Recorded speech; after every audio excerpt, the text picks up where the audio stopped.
Saya beralih mungkin ini menarik minat ramai dari Sarawak dan Sabah. Lebuh Raya Pen Borneo. Dah senyum kawan-kawan. Saya mulakan pengulungan dengan isu melibatkan Lebuh Raya Pen Borneo seperti yang telah dibangkitkan oleh ahli yang berhormat Sempurna, ahli yang berhormat Tenom dan ramai lagi. Ya. Jadi untuk makluman ahli yang berhormat, pelaksanaan projek Lebuh Raya Pen Borneo Sabah dilaksanakan dalam 3 fasa mengikut cadangan jajaran seperti berikut. Ya. Fasa 1, Sindumin, Kota Kinabalu dan Kudat, Ranau. Dia mal 32, Sentakan, Tawau, 706 km panjangnya. Fasa 2, Tamperuli, Ranau, 98 km.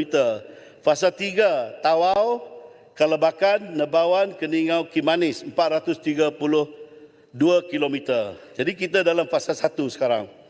Dan fasa 1 dengan anggaran jarak keseluruhan 706 km dibahagikan kepada 35 pakej kerja di mana 16 pakej kerja di bawah fasa 1A dan baki 19 pakej kerja di bawah 1B, fasa 1B. Status kemajuan fizikal semasa bagi Lebuh Raya Pen Borneo Sabah fasa 1A adalah 78%. Dan dijadualkan dapat disiapkan pada suku pertama tahun 2026. Manakala status kemajuan fizikal semasa bagi Lebuh Raya Pen Borneo Sabah fasa 1B adalah sebanyak 2.4%. Dia baru mula, kita baru keluarkan surat setuju terima, Tuan Yang di-Pertua. Yang Hormat Menteri, boleh. Di mana keseluruhan fasa 1B dijadualkan dapat disiapkan pada tahun 2029 nanti. Sila. Yang Hormat Menteri, ada beberapa perkara yang ingin saya sentuh berhubung dengan penganugerahan pakej 1 B ini 19 pakej. Di mana dalam pakej WP32 Jabatan Kerjaya Negeri Sabah menerima 10 company yang untuk prakelayakan. Dan 2 company langsung tidak layak. 1 bukan Bumiputera, 1 Bumiputera. Dan Jabatan Teknikal Jabatan Kerjaya Sabah mensyurkan 8 company yang layak kepada Kementerian Kerjaya Malaysia. Dan Kementerian Kerjaya Malaysia pula mencadangkan salah satu company yang disyurkan oleh Jabatan Kerja Negeri Sabah. Malangnya, syarikat TCS yang tidak layak langsung ini, tidak qualified ini, diminta oleh pihak tertentu untuk dikeluarkan SST.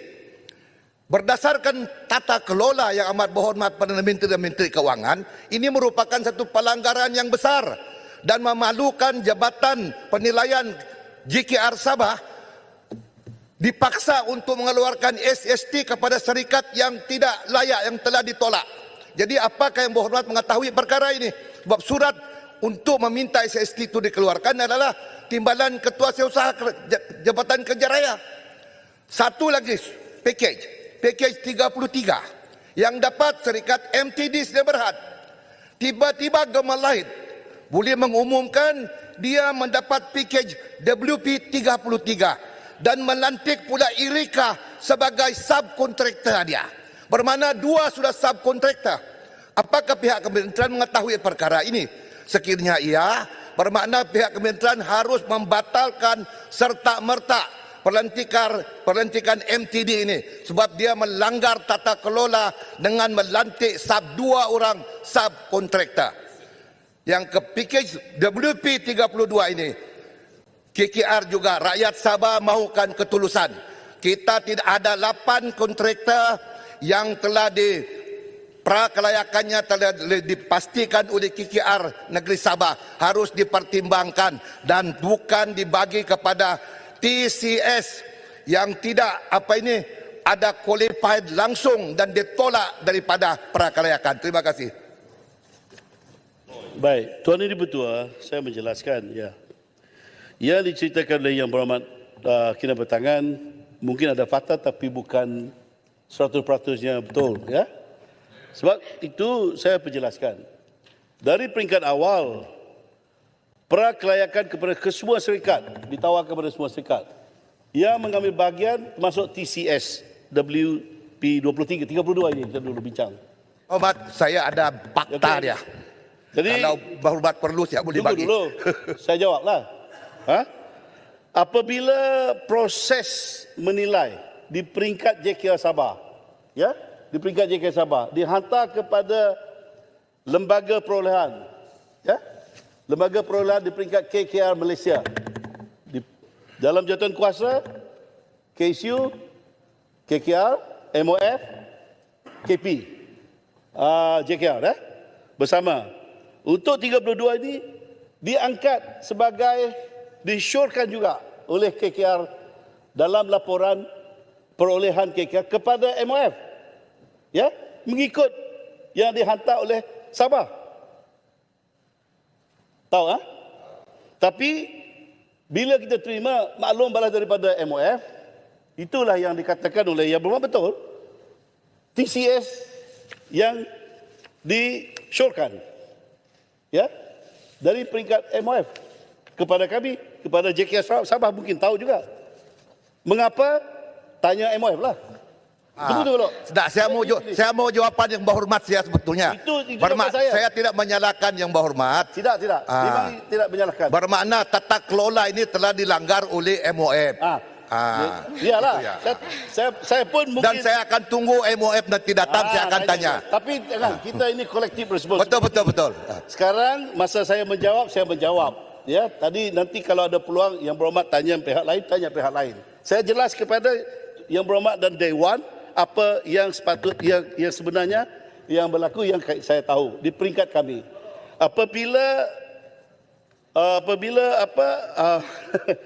lembaga perolehan jadi mensyorkan kepada MOF yang 32 kita ikut yang disyorkan oleh Sabah, ya, kita ikut dalam rekod keluar ada berapa kita hantar dalam senarai beberapa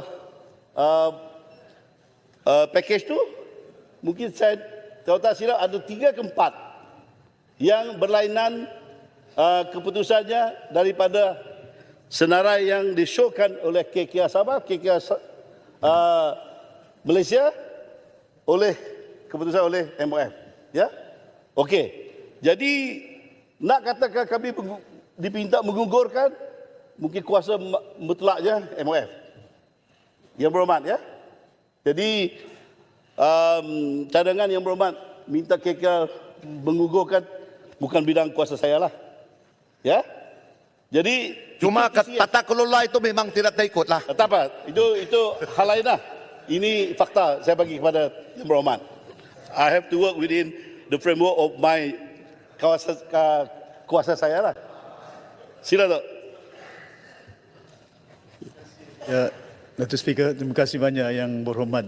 Saya cukup faham keterbatasan yang berhormat dalam menyelesaikan masalah ini. Tapi apa yang dibangkitkan oleh kenewatangan itu sepatutnya sebagai sebuah pemerintah belajar daripada kesilapan dahulu. Pasal kebimbangan saya akan berlaku ketirisan. Ya, pasal contohnya bila saya setuju dengan pre-Q dari awal bila perbahasan timbul. Saya nak tanya tentang perkara ini, prosesnya itu. Pasal pertimbangan pre-Q yang diguna pakai ialah berdasarkan dengan capital. Ya. Jadi masalah dia, kalau dia 1 bilion, 2 bilion, akan ada syarikat yang disebutkan yang berdaftar di Bursa Saham Kuala Lumpur. Listed company yang datang dari Semenanjung. Mendapat award. Dan saya dipahamkan ini projek yang agak besar. 3 syarikat yang ada. Dan membimbangkan saya keadaan ini, Datuk Speaker, sebenarnya saya jelaskan supaya mungkin di peringkat, kalau tidak keterbatasan di peringkat kabinet, di peringkat perkara ini, kerana kita tidak mau nanti besok di Sabah, Sarawak, pengalaman yang berhormat kita dulu pun di situ, konsortium. Kalau kita tahu bahawa syarikat yang ada di Sabah, mungkin capital income dia cuma 500 juta, 300 juta. Kenapa tak buka satu konsortium, bergabung 3 syarikat dari Sabah, melaksanakan projek Pin Borneo yang berapa bilion itu. Daripada kita lantik Bursa Saham Kuala Lumpur, dan masalah dia ketirisan. Dia lantik kontraktor, dia bayar teks, dia juga mau untung. Lepas itu syarikat subkontraktor mau juga untung. Dan ini yang membimbangkan kita, sedang kewangan negara kita terbatas. Sedang keperluan jalan raya ini juga cakap terdesak di peringkat Sabah. Jadi saya berharap Yang Berhormat selaku dipertanggungjawabkan. Saya tahu berat, bukan keputusan, cuma mungkin keterlibatan ya dari segi apa yang dilakukan, satu kerjasama di antara JKR sama ada kerajaan negeri. Menteri Kerja Raya pun ada sini di peringkat negeri Sabah. Kenapa tidak boleh diselesaikan masalah ini? Kerana ini membabitkan keuangan negara kita. Datuk Speaker, saya bimbang pasal end of the day, who is going to monitor projek yang dilaksanakan oleh berusaha saham listed company yang ada. Tapi lepas itu subkontraktor. Dah ada dahulu subkontraktor, senarai-senarai yang dulu keupayaan mereka. Contohnya di kawasan saya di Tawau. They have done a very good job and this company is notable, very good. Tapi bidat tak masuk dalam senarai apa yang dikatakan oleh Yang Berhormat kena bertangan. Tak, pasal proses yang ada pre-queue, ada syarikat yang nak masuk tender, they have selected di peringkat negeri Sabah, dah pilihlah 10 syarikat. Mereka pilih, bukan ada open tender. Bukan ada lepas itu senarai itu disusun atur dengan baik. Jadi saya berharap diperbetulkan keadaan ini sebelumnya akan satu kelembatan, keduanya ketirisan Yang Berhormat. Terima kasih banyak. Yang Berhormat, semuanya sudah dibincang di peringkat awal, ya. Mestilah kita sudah banyak libat urus antara pihak kerajaan negeri, JK negeri, JK Malaysia, KK Malaysia, MOF, mungkin Kementerian Ekonomi juga untuk bagaimana memikirkan apa kaedah yang terbaik. Memang ada Yang Amat Berhormat ni, dia champion open tender. Sebenarnya minta open tender. Tapi ada juga pandangan berkata kalau terlalu open tender, mungkin ada mereka nanti tidak ada peluang.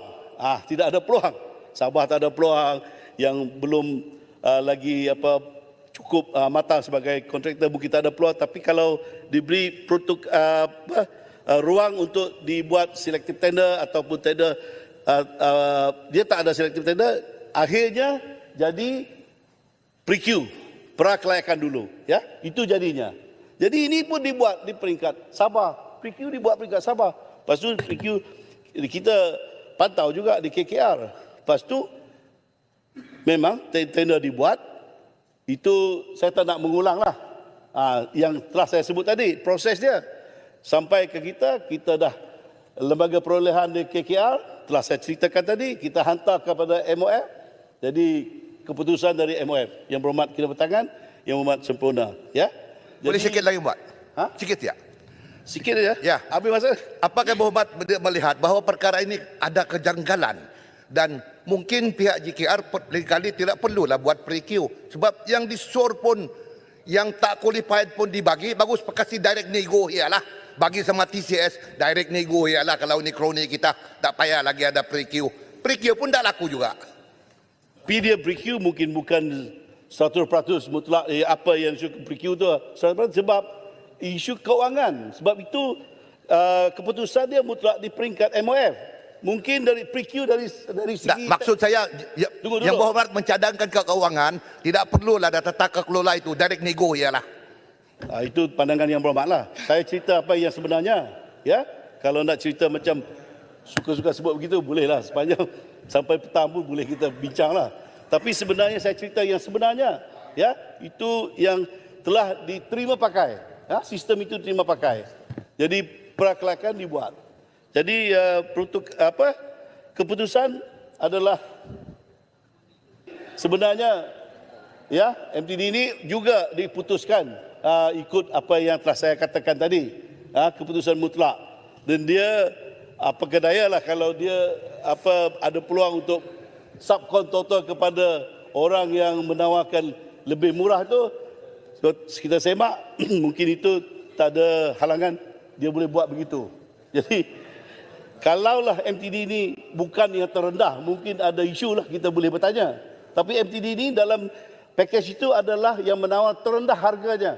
Jadi MOF tak salah saya bagi memilih yang boleh menjimatkan kewangan kerajaan. Yang Berhormat, satu persoalannya 2-3 package ini syarikat itu lebih kurang begitu prek juga tidak ditimbang padahal nombor 1. Tetapi yang ini diberi keistimewaan. Yang 3 package lain Syarikat nombor 1 terendah PREK.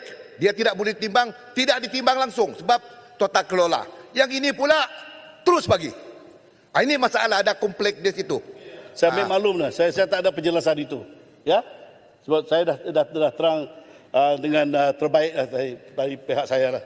Itu berkenaan dengan kontraktor dan isu-isu yang dibangkit oleh Yang Berhormat Sempurna dan juga Kinabatangan. Kita faham sebab mereka ni pemimpin daripada Sabah, dia nak yang terbaik untuk Sabah. Jadi Yang Berhormat sebagai rakan sama dalam bertanggungjawab ini, saya pun akan cuba dengan terbaiklah membantu kita di Sabah ni. Sehingga